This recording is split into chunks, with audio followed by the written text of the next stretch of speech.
저희들의 찬송과 경배를 받으시기에 합당하신 하나님 아버지, 저희의 간절한 기도에 응답해 주셨으며 힘들고 어려웠던 지난 한 주간 늘 저희와 동행해 주셨음을 감사드립니다. 지난 한 주간의 삶이 넘어지고 무너지지 않게 지켜주시고 주님의 말씀을 통해 용기를 주셔서 다시 꿈꾸게 하심을 감사드립니다. 하지만 저희들은 주님의 생명의 말씀을 청종하지 않고 고집과 교만으로 주님을 거역하였지만 그럼에도 주님께서는 저희를 용서해 주시고 다시 주님 앞으로 이렇게 불러주셨으며 저희를 불쌍히 여겨주시고 긍휼을 베풀어 주셨습니다. 저희를 떠나지 않으시고 저희의 하나님 되심을 즐거워하시며 저희 삶의 만세반석이 되어주신 주님을 진심으로 기뻐하며 찬양합니다. 저희들의 삶을 하나님의 사랑으로 가득 채워주신 주님, 오늘 이 예배가 저희를 향하신 사랑의 말씀으로 저희들의 일그러진 삶을 고치시며 생명의 길로 이끄시는 소망의 시간이 되게 하여 주시옵고, 여전히 변함없이 나약한 저희들이 인생의 새로운 힘과 용기를 얻어 더욱 열심히 살아가기를 다짐하는 예배가 되게 하여 주시옵소서. 슬픔과 절망 가운데 있는 자들에게는 소망의 시간이요, 힘든 자들에게는 용기를 얻는 시간이며, 주님을 사랑하며 말씀에 순종하는 자들에게는 더없는 기쁨과 은혜의 시간이 되게 하여 주시옵소서.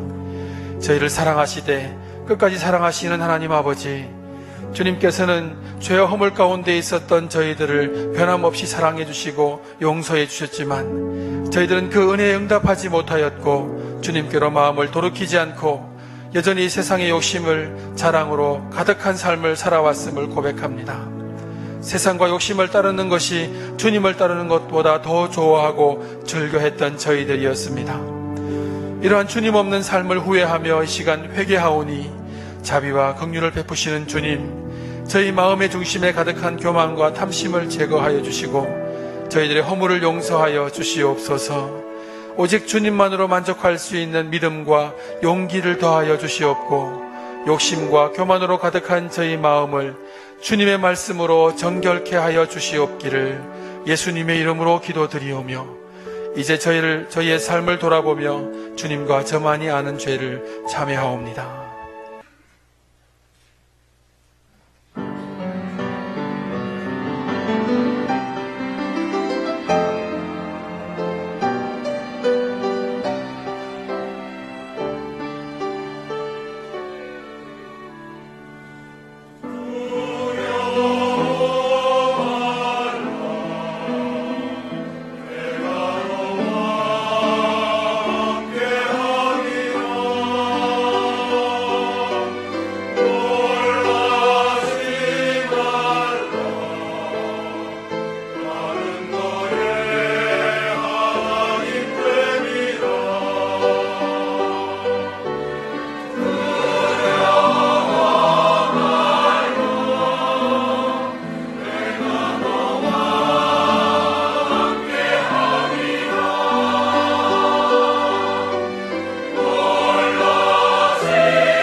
이제 우리 하나님의 말씀을 함께 보겠습니다. 히브리서 11장입니다.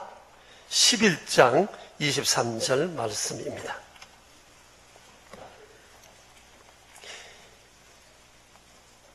히브리서 11장 23절 말씀, 이제 우리 함께 하나님의 말씀을 받들어 읽겠습니다. 같이 읽으십시다.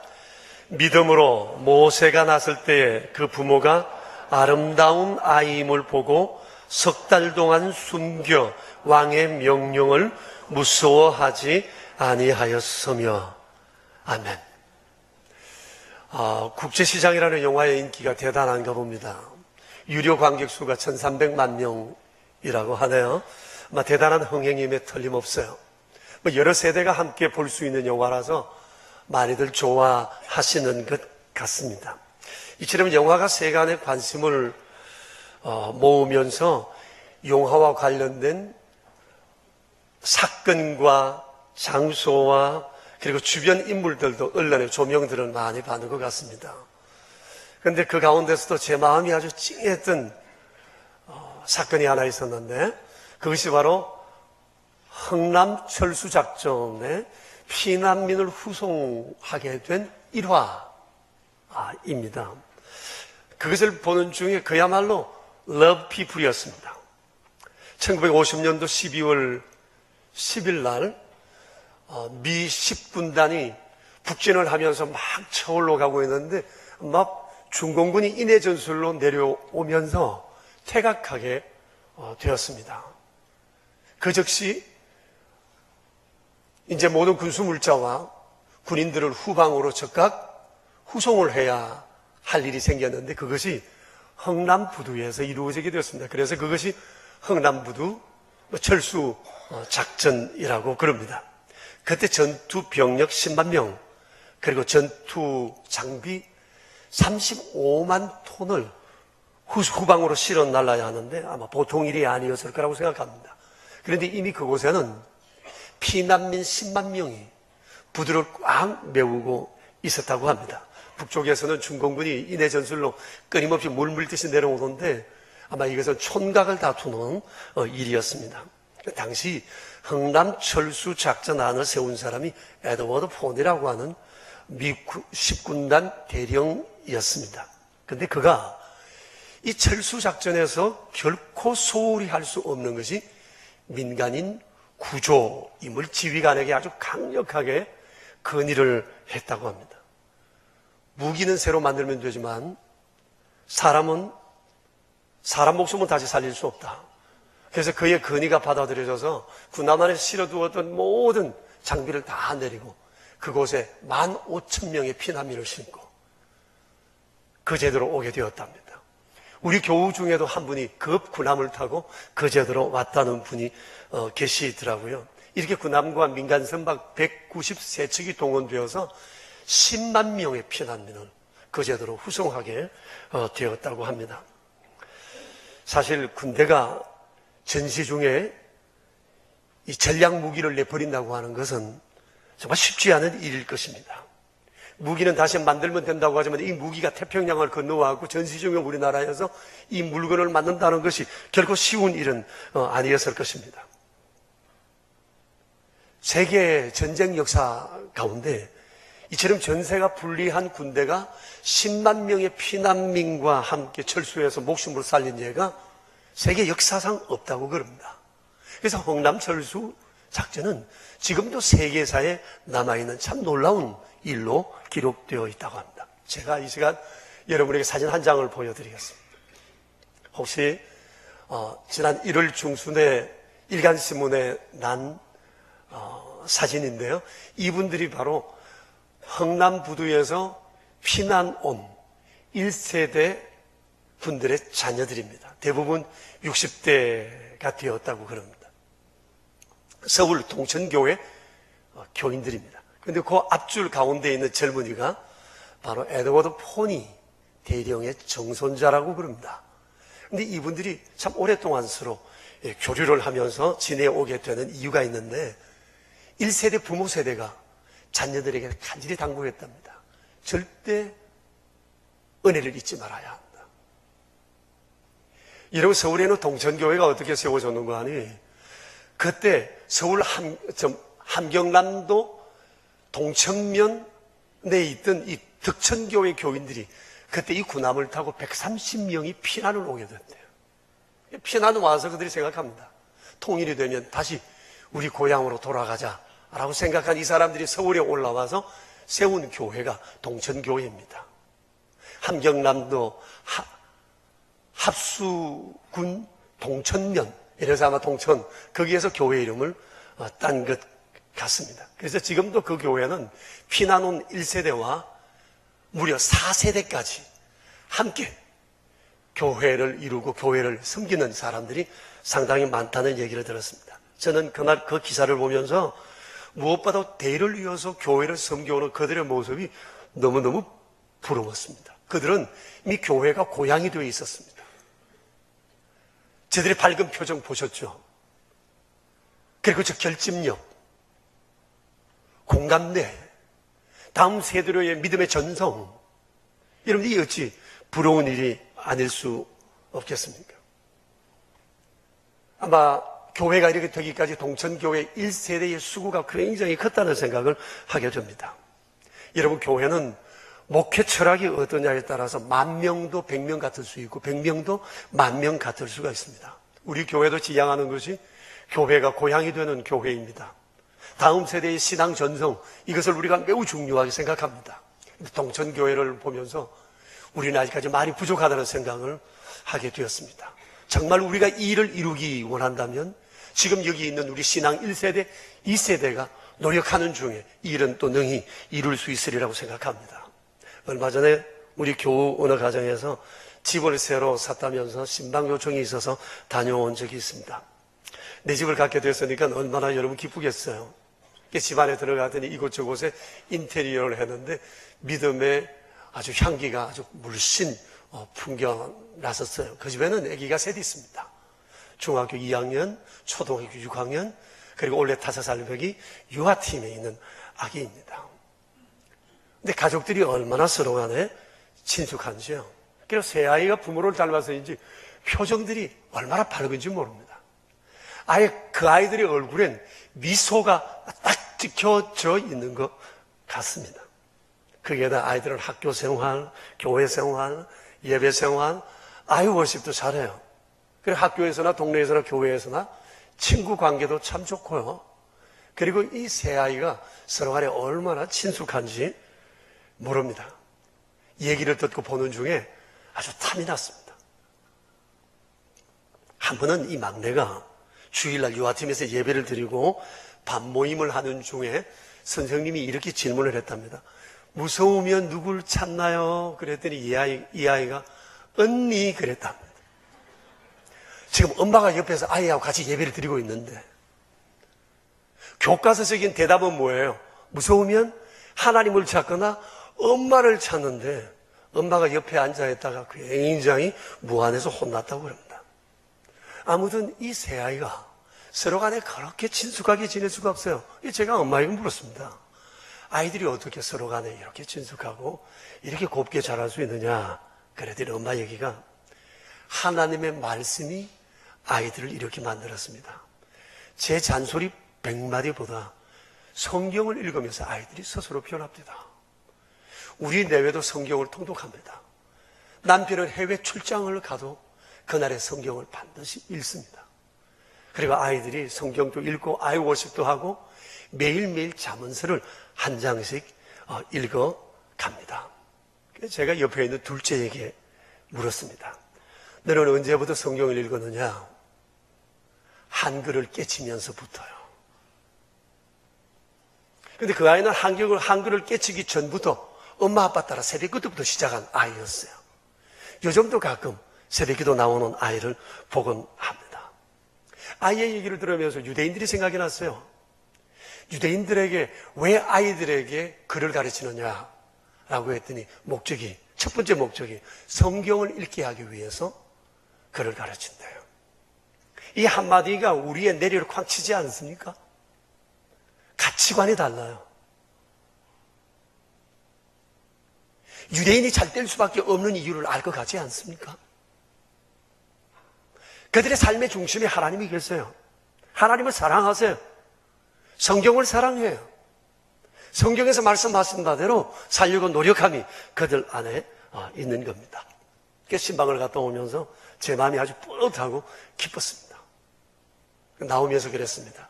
주님이 아이들을 잘 키워줘서 감사합니다. 여러분, 자식은 부모하기 나름이라고 생각합니다.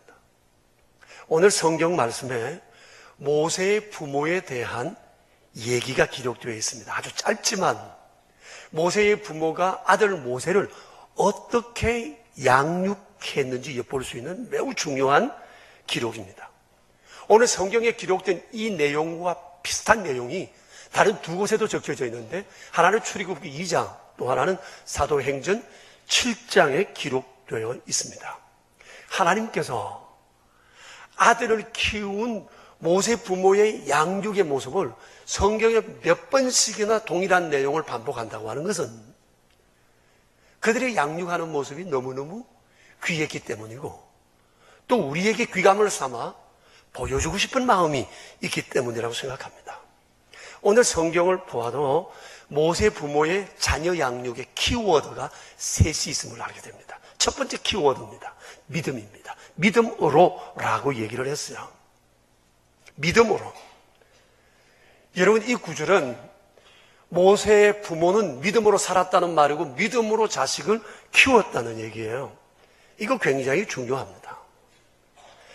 자녀의 믿음의 크기와 믿음의 질은 곧 부모의 믿음의 질이요 크기입니다. 자식을 보면 그 부모가 보이고 부모를 보면 그 자식이 보이는 겁니다. 모세 같은 자식을 키워서니 그 부모의 믿음이 어떠했는지 우리는 대충 짐작할 수 있습니다. 성경은 우리에게 분명히 말씀합니다. 모세 부모는 믿음으로 산 사람이요 자식도 믿음으로 키웠다는 거예요. 자, 그러면 오늘 성경에서 말씀하시는 믿음으로의 이 믿음이 도대체 어떤 거냐? 히브리서 11장 1절 2절에서는 믿음을 포괄적으로 이렇게 설명을 합니다. 같이 한번 11장 1절 2절을 읽어보겠습니다. 믿음은 바라는 것들의 실상이요 보이지 않은 것들의 증거니 선진들이 이로써 증거를 얻었느니라. 여러분, 이 말씀을 좀 더 쉽게 풀어서 말씀드리면 이런 겁니다. 믿음이란 하나님이 약속하신 것은 반드시 그대로 이룰 줄 믿는 것이요, 아직까지 눈에 보이지 않고 손에 잡히지 않았지만 하나님이 약속하셨으면 이미 이루어진 줄로 손에 잡은 줄을 확신하는 거다. 그게 바로 믿음이라는 겁니다. 자, 그러면 모세 부모가 믿었던 하나님께서 그 조상들에게 약속하셨던 그 약속의 말씀은 어떤 거냐는 겁니다. 창세기 12장과 15장에 그 내용이 분명히 나와 있습니다. 하나님께서 아브라함에게 약속하셨습니다.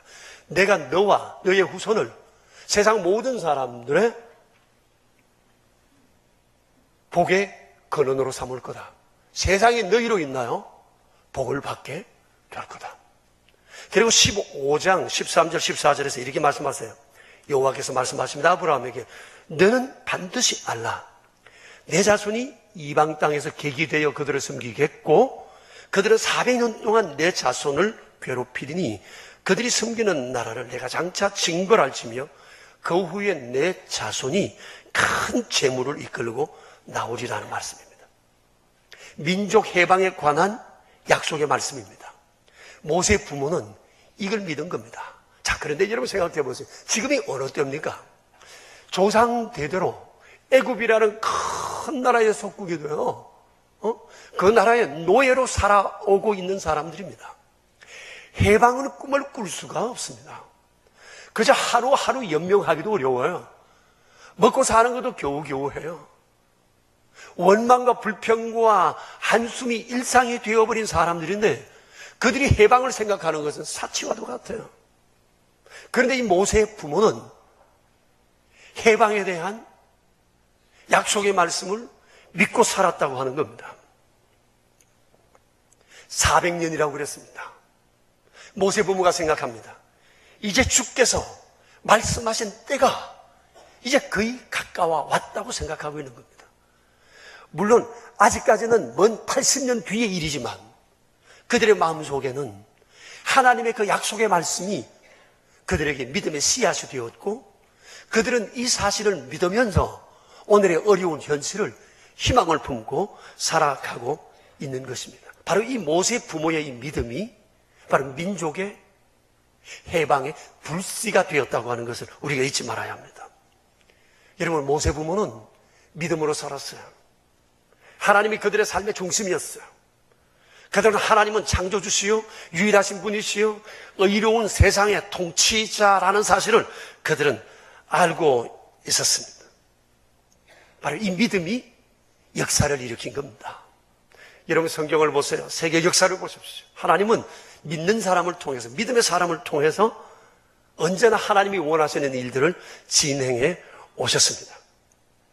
바로 이런 믿음이 모세 부모 안에 있었고, 이것이 히브리 민족의 해방의 불씨가 되었고, 이 불씨가 모세라는 사람 속에 떨어져 이것이 큰 불길을 일으켜 한 민족을 세우는 원동력이 되게 된 것입니다. 성경은 분명히 말씀하십니다. 모세 부모의 삶의 키워드, 자녀 양육의 키워드, 그것은 믿음이다 라고 하는 겁니다. 두 번째 자녀 양육의 키워드가 있는데, 성경이 뭐라고 그랬죠? 그 부모가 아들이 태어났을 때 아름다운 아이라고 생각했다는 겁니다. 내 아들 아름답다고 본 겁니다. 여러분, 부모가 자식을 어떻게 보느냐에 따라서 자식은 부정적으로 클 수도 있고 긍정적인 생각으로 자랄 수도 있습니다. 모세 부모는 모세를 볼 때 내 아들 아름답다고 보았습니다. 당시 환경에서 보면 이런 생각은 정신 나간 사람이라고 생각할 수 있습니다. 왜냐하면 당시 히브리인들은 임신한다는 것 자체가 큰 부담이었기 때문입니다. 왕의 추상 같은 명령이 있었어요. 남자아이가 태어나면 바로 명줄을 끊어 나일강에 내던져버리라고 하는 것이었습니다. 그러니까 히브리 부모들은 아기가 임신되는 순간부터 태중에 있는 아이를 저주했을 가능성이 있습니다. 태어나도 사람 대접을 받지도 못하고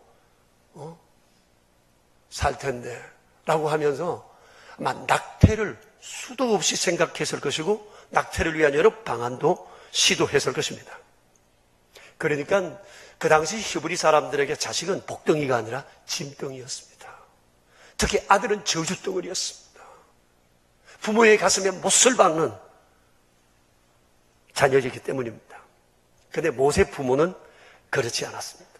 그들은 모세가 태어났을 때 내 아들 아름답다라고 본 겁니다. 출애굽기 12장에는 잘생겼다라고 표현되어 있고요. 사도행전 7장과 오늘 본문에는 아름답다로 표현되어 있습니다. 여기 아름답다, 잘생겼다라고 하는 이 단어는 히브리어로 토우브라고 쓰였습니다. 우리 저기 사진관의 이름이 토우브입니다. 여러분, 토우브의 뜻은 겉으로 봐서 아름답다 뜻도 있지만, 하나님께서 세상의 모든 창조물을 다 목적에 따라 합당하게 만들었는데, 이것이 분명히 목적에 따라 아름답게 서여질 거라고 하는 하나님의 기대가 반영된 단어가 토우브입니다. 그리고 모세의 부모가 아들을 볼 때 내 아들 토우브하다고 본 것은 그들의 믿음의 고백인 겁니다. 하나님의 기대에 대한 믿음의 고백이었습니다. 자식을 내가 낳지만 하나님이 보내신 아이라는 생각을 갖는 겁니다. 하나님의 뜻이 있어서 우리에게 맡겨주셨다는 겁니다. 이 아들은 우리가 낳고 싶어 낳는 것이 아니라 하나님의 섭리와 경륜 속에 하나님의 뜻을 이루기 위해서 하나님이 우리 가정에 보내신 하나님의 선물이라고 생각을 한 겁니다. 그래서 랍비 전성에 의할 것 같으면 모세의 본명은 토비야라고 했을 거다라고 얘기를 합니다. 토비야는 토브의 명사형입니다. 그러니까 모세는 어렸을 때부터 부모의 인정과 격려 속에 자랐습니다. 여러분, 이렇게 자란 자식은 그렇지 않은 자식과 전혀 다른 가치관 속에 자랄 수밖에 없을 겁니다. 자, 믿음의 부모인 모세 부모는 자식을 볼 때 믿음의 눈으로 봤습니다. 내 아들 토부하다 본 겁니다. 이러면 부모가 자식을 보는 이 시각에 따라 아이의 미래는 이미 결정된다고 생각합니다. 아이를 이렇게 보면 여기에 맞는 방법을 사용하기 때문입니다. 아이를 볼 때 내가 원하는 아이로 만들기보다 하나님께서 원하신 아이로 키우기 위해 하나님의 도움을 청할 것이고, 이 아이를 바라볼 때마다 하나님의 뜻을 이룰 아이라는 기대 속에 지금은 부족해 보여도 희망을 가지고 아이를 바라보게 되는 것입니다. 그런데 이 세상을 사랑하는 수많은 많은 부모들은 자녀를 그렇게 보지 않는 경우가 너무 많습니다. 자녀를 자기 자신의 대리만족의 수단으로 여기고 있습니다. 내가 이루고 싶은 것을 자식을 통해 이루고자 하는 마음이 우리 안에 많이 있습니다. 그러다 보니까 자식을 그저 맹목적으로 사랑하게 되는 거죠. 당장에는 문제가 드러나지 않지만 나이가 좀 들면 이것은 문제가 됩니다. 부모와 자식 간의 많은 갈등을 이야기하게 됩니다. 부모는 늘 생각합니다. 내가 너를 어떻게 키웠는데, 내가 내 아들을, 내 딸을 어떻게 키웠는데 라고 하면서 결혼 후에도 여전히 부모는 자식을 조종하려 합니다. 그래서 이런 집안의 시집과 며느리는 죽어납니다. 이 갈등으로 인해서 어려움을 겪는 가정이 많습니다. 그런데 그 아들이 서울대학이라도 나왔다 그러면 그 며느리는 죽습니다. 이래가지고 이혼하는 가정도 제가 봤습니다. 너무 가슴 아팠습니다. 이걸 극복하기 위해서는 성경적 시각이 필요합니다. 얘가 내 아이가 아니에요. 하나님께서 하나님의 뜻을 이루기 위해서 보내신 하나님의 선물입니다. 토부하다고 보는 겁니다. 하나님의 선한 목적을 이룰 아이라는 겁니다. 그래서 끊임없이 그것을 주님 앞에 구하며 살아야 하는 것입니다. 자, 모세 부모의 삶의 키워드, 자녀 양육의 키워드 두 가지를 봤습니다. 첫째 뭐라고 그랬죠? 믿음으로 살았다는 것. 둘째는 아이를 아름답다 본 겁니다. 셋째 키워드입니다. 왕의 명령을 두려워하지 않았다는 겁니다. 이 두려워하지 않은 마음이 아들을 낳고 3개월을 숨겨 키울 수 있었습니다. 근데 여러분, 이게 쉬운 일이겠습니까? 지임이 곧 법이라는 전제 군주국가 속에서 왕의 명령을 어긴다는 것은 생명을 내놓아야 하는데, 석 달 동안 아이를 숨겨 키운다고 하는 것은 매일매일의 긴장과 공포의 연속이었을 거라고 생각이 되어집니다. 그러나 이것은 믿음으로 산다는 것이 무엇인지 우리에게 똑똑히 보여주는 매우 중요한 증거가 된다고 하는 사실입니다. 모세 부모는 생각했습니다. 내 아들은 토부한 아이니까 누구도 이 아이의 생명을 다칠 수 없다는 그 믿음이 그들에게 있었습니다. 그래서 자기의 목숨을 담보로 아이를 숨겼던 것입니다. 이런 믿음이 두려움을 이겨낼 수 있게 한 겁니다. 사실이 그렇습니다. 믿음은 두려움을 이겨냅니다. 믿음은 두려운 상황 속에서 절망하지 않습니다. 믿음은 시대가 아무리 어려워도 시대를 탓하지 않습니다. 그래서 이 믿음이 모세 부모 안에 있었고, 그들은 이 믿음으로 세상에 지금 여러 어려운 여건 속에서 환경을 탓하지 않고 시대를 탓하지 않고 아이를 키워 갔던 것입니다. 이 믿음이 그들 안에 있었기 때문에 결국 이 믿음이 갈대 상자를 만들게 한 겁니다. 더 이상 아이를 키울 수가 없어서 그들은 갈대 상자를 만들었고, 갈대 숲 사이에 이 상자를 놓아두고 딸을 보내어서 이 상자가 어떻게 되나 지켜보게 했습니다. 여러분 한번 생각해 보세요. 어떻게 이런 생각을 할 수 있었을까? 어떻게 이런 생각을 할 수 있었을까? 주님을 믿으면 생각지 않는 곳에 길이 있습니다. 생각지 않은 곳에서 길이 열립니다. 생각지 않은 지혜가 발동됩니다. 새로운 창의력이 우리 안에서 생기게 되는 것입니다. 모세 부모는 갈대로 상자를 만들어 역청을 칠하여 완전 방수를 했습니다. 그리고 그 이후로 하나님께 이 아이의 모든 것을 내어 맡겼습니다. 하나님께서는 놀라우신 방법으로 모세의 부모의 믿음을 이끌어 주셨습니다. 그날 바로 공주의 아들로 입양되게 하셨고, 여차여차해서 이 아들을 젖될 때까지 한 6세, 7세까지 자기가 직접 유모의 자격으로 아이를 기를 수가 있었던 것입니다. 생각해보면 자식은 내가 기르는 것 같지만 그렇지 않습니다. 자식이 하루 종일 우리와 함께 있는 시간, 우리와 대화를 나누는 시간 얼마나 됩니까? 하나님이 돌보시지 않고는 이 아이들은 어느 누구도 책임질 수가 없습니다. 장담할 수가 없습니다.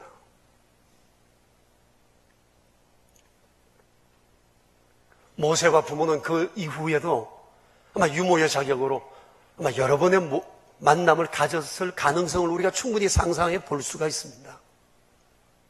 모세는 40살이 되어 민족을 돌아보아야 하겠다는 그런 마음도 가지게 되었습니다. 자, 그렇다면 이걸 어디서 배웠을까?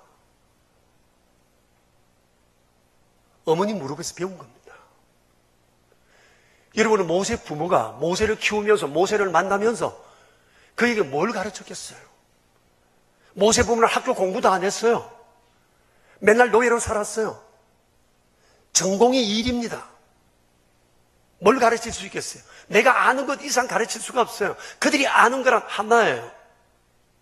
창조주 하나님이에요. 모세 부모는 아들에게 그들이 아는 것, 그들이 경험하고 있는 것, 그걸 가르쳤을 것입니다. 하나님, 살아계신다. 창조주시다. 세상을 조성하신 분이시다. 의로우신 통치자시다. 사랑하신다. 말씀하셨고 그 말씀대로 모든 것들을 친히 이루어 가시는 분이시다. 아들 모세에게 그것을 분명히 가르쳤을 거라고 생각합니다. 그리고 아들의 출생 비밀에 대해서도 얘기해 주었을 것입니다. 이런 얘기를 듣는 중에 모세는 하나님에 대한 절대 신앙을 가지게 됐을 거예요. 도대체 여호와시라는 분이 누구시기에 우리 엄마 아빠가 이런 모험적인 삶을 살았을까?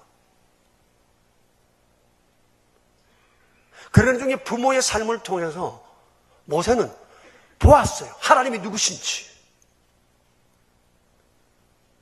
그리고 하나님은 어떻게 섬겨야 되는지, 어떻게 사랑해야 되는지 부모를 통해 봤어요. 그리고 부모의 영향력이 어떤 것인지도 보았습니다. 이것은 고스란히 모세의 삶이 되고 인격이 되었습니다. 그래서 위대한 사람 모세가 태어나게 된 것입니다. 기적 같은 일입니다. 그러나 오늘날 많은 사람들은 말합니다. 요즘은 세상이 다르다. 개천에서 용이 날 수 없다. 여러분 정말 그럴까요? 그러면 성경은 왜 있죠? 하나님은요? 그러면 믿음은요? 하나님은 의로우세요. 여전히 세상을 통치하세요. 진리 안에서 하나님이 원하시는 바를 신이 이루어 가시면 우리 믿습니다. 개천에서 용이 날 수 없을까요? 하나님이 살아계시던데요. 그렇기 때문에 우리는 미리 절망할 이유가 없습니다. 시대를 탓할 필요도 없습니다. 교육 제도를 탓할 필요도 없습니다. 아이를 키우기에 사회적 조건이 불합리하고 불공평하다고 생각할 필요도 없습니다. 여러분 모세 부모로 생각해 보세요. 공부는 고사고 생존 자체가 어려운 시대이잖아요. 히브리 백성의 입장에서는 애굽 사람들은 하늘보다도 더 높은 쳐다볼 수 없는 그런 사람들이었습니다. 모세 부모는 자기들이 할 수 없는 것에 대해서 원망하지 않았고 절망하지 않았어요. 대신에 자기가 할 수 있는 것을 했고 자기가 아는 것을 자식에게 얘기해 주었던 겁니다. 시대를 탓하지 않았어요. 그리고 묵묵히 자기가 할 수 있는 일을 했는데 그것이 하나님을 가르쳐 주는 거였습니다. 하나님을 어떻게 섬기는지 몸소 그들의 삶을 통해 보여주었던 것입니다. 이것이 바로 히브리 민족을 일으키는 불씨가 되고 아들 모세에게 떨어져 불이 되고 이것이 한 민족을 일으키는 원동력이 되게 된 것입니다. 자녀 양육의 핵심이 뭡니까? 그래서 그에게 하나님을 알게 하는 겁니다. 창조주시라는 것, 의로우시다는 것, 섭리하신다는 것, 모든 사람들을 사랑하신다는 것. 그분이 알파와 오메가여 세상의 모든 것들을 친히 이루신다는 것을 알게 해주어야 합니다. 하나님이 나를 사랑하신다는 것을 알면 하나님을 사랑할 수 있어요. 나를 사랑할 수 있어요. 이웃을 사랑할 수 있어요. 부모와 가족을 사랑할 수 있어요. 주변과 민족을 사랑할 수 있는 마음을 가지게 되는 겁니다. 그렇기 때문에 자녀 양육에 있어서 최우선적 과제는 하나님을 알게 하는 겁니다. 우리 삶에 있어서 최우선 키워드는 하나님을 아는 겁니다. 그리고 하나님을 전하는 겁니다. 그러니 여러분, 우리 자녀들로 하여금 하나님을 아는 아이로 키워야 되겠어요? 아니면 하나님을 아는 것과는 상관없이 세상을 사랑할 요령과 방법과 돈 버는 기술만 가르쳐 주어야 되겠어요? 무엇이 인생의 자산이 되어야 할까? 우리가 그것을 곰곰이 생각해 봐야 할 것입니다. 여러분 잊지 마세요. 사람이 두려운 게 없으면 막 나갈 수 있습니다. 사람이 하나님을 두려워하지 않으면 사람은 두려워하지 않습니다.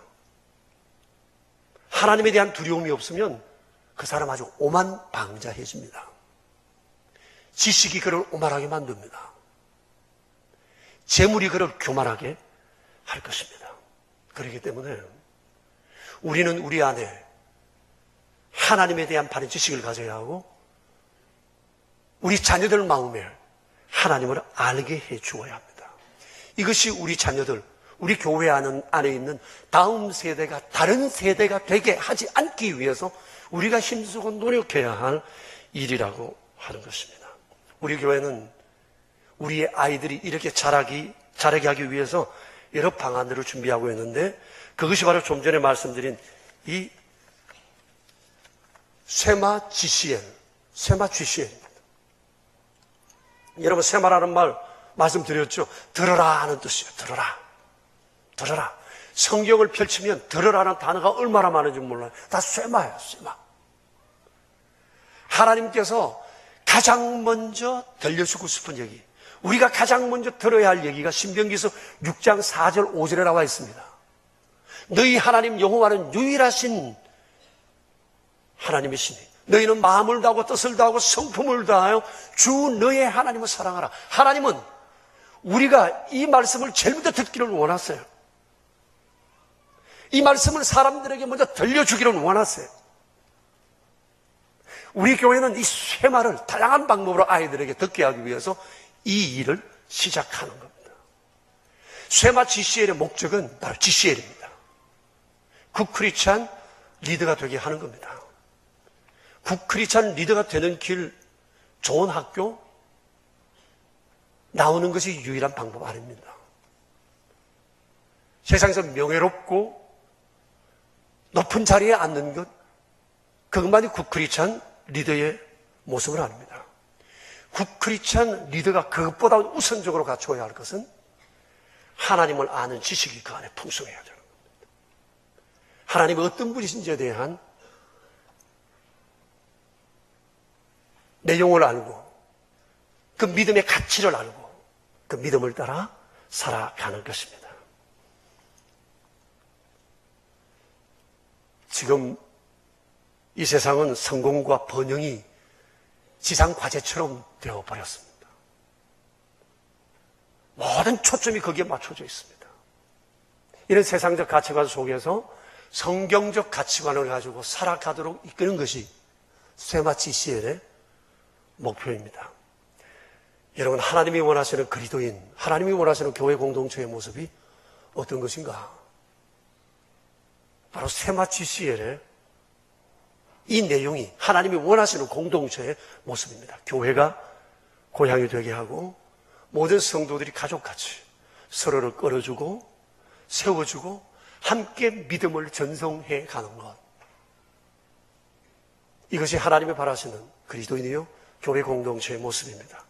사랑하는 여러분, 쇠마 GCL에 대한 이 브로셔를 반드시 한번 새겨보시면 하나님의 마음을 여기서 우리가 발견할 수 있을 것입니다. 그래서 다음 세대와 여기 있는 우리 세대가 함께 멋진 하모니를 이루어 세상에 또 다른 불씨를 일으키는 우리 모두가 되기를 축복합니다.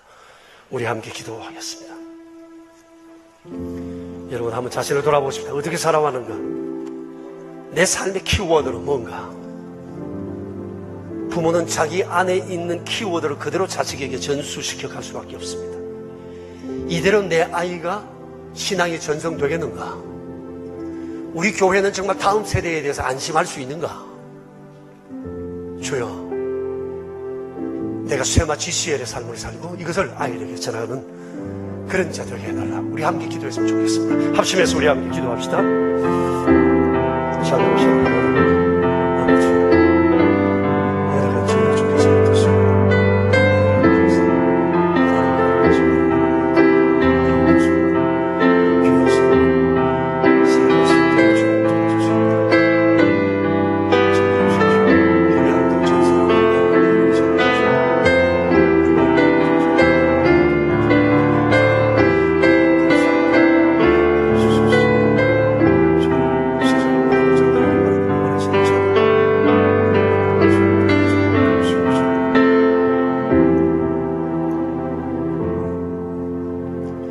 자비로우신 주님, 자식을 잘 키웠다. 이 말들을 우리가 종종 하고 삽니다만 그 기준은 과연 무엇입니까? 자식을 키우는데 나 최선을 다했다. 그 말을 하는 사람들의 마음에는 도대체 어떤 생각이 있는 것입니까? 모세 부모가 가진 이 삶의 키워드가 과연 우리 안에 있는 것인가? 이것을 우리가 아이들에게 가르쳤고 지식으로 전수됨이 아니라 삶을 통해 보여주었는가? 생각해 볼 때 부끄럽기 거지없습니다. 최선도 하지 않았고 잘 키운 것도 없습니다. 세상적 가치관으로 가득 차 있는 우리가 아닙니까? 내가 가진 것이 그것뿐이 아이들에게 물려줄 것도 역시 그뿐인 듯 합니다. 주님을 믿고 있지만, 성경을 알고 있다고 하지만 우리의 가치관은 전혀 성경적 가치관과 거리가 먼 것을 보며 숭고한 마음을 가집니다. 자비로우신 하나님 아버지, 모세 부모 배우지 못했지만, 가진 것 없지만, 환경이 어려웠지만 그들의 시대에 절망하지 않았고, 내가 알고 있는 바 가장 중요한 삶의 목적, 그것으로 기뻐하고 그것을 아이에게 전수해 줘. 그것이 믿음의 큰 불이 되어 히브리 민족의 태동을 이루었던 것을 우리가 보게 됩니다. 주여, 이 믿음의 불꽃을 우리 안에 주시옵소서. 이 불꽃이 우리가 가는 곳마다 옮겨 붙게 해주시고, 이 불꽃이 우리 자녀들의 마음에, 다음 세대 안에, 우리 가정 안에, 우리 교회 안에 넘쳐나도록 주님 인도해 주시옵소서. 우리 구주 예수 그리스도 이름으로 기도합니다. 아멘. 주의 말씀을 들을 때마다 부끄럽기 거지없지만 다시 새로운 결심을 하고 저희 세상을 향해 나갑니다. 전능하신 주 함께 하사 이 큰 믿음으로 저희를 새롭게 해주시기 바랍니다. 주님, 베푸신 은혜를 기억하고 이 시간 귀한 예물 바쳤습니다. 11조로 감사 예물로 주정 헌금으로, 오로존 헌금으로, 완달라 선교 헌금으로, 사랑의 식탁으로, 어떤 이는